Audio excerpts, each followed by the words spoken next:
30 млади луѓе кои беа повредени во дискотеката Пулс се на рехабилитација во општа болница во Кочани. Дел од нив се со изгореници, ампутирани делови од телото и накмечувања. Дополнително на уште 50 од повредените им се прават редовни превраски. Во Штипската клиничка болница на оделот за физикална терапија со помош на специјалисти физијатри се рехабилитираат тројца. Има најава дека од понеделник бројот на пациенти ќе се зголеми.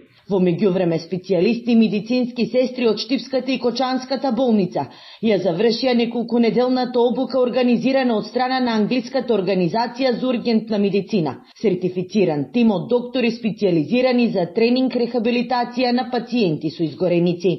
Нашиот тим се состоеше од клучни експерти за рехабилитација кои што потекнуваат од Гана, од Египет, од Бразил и од Мексико, како дел од тимот на Англиската организација за ургентна медицина со цел да се овозможи рехабилитација на пациенти со изгореници.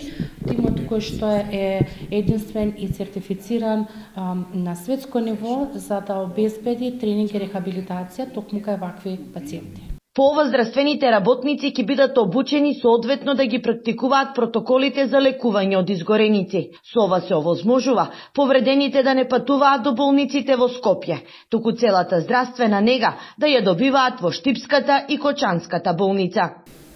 Во обуката присуствуваат доктори физијатри од клиничка болница Штип и од болницата во Кочани, физиотерапевти, медицински сестри, хирурзи и инструментарки.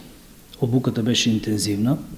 Сакам искрено да се заблагодарам на доктор Хуан и неговиот тим за несебичното помагање во стекнување на знаење, искуство и вештини во областа на рехабилитацијата на изгорениците. Во пожарот во дискотеката Пулс беа повредени околу 200 млади луѓе. Голем дел од нив, поради сериозноста на повредите, беа испратени на лекување во странство, а по враќањето во државата продолжуваат со рехабилитација во македонските болници.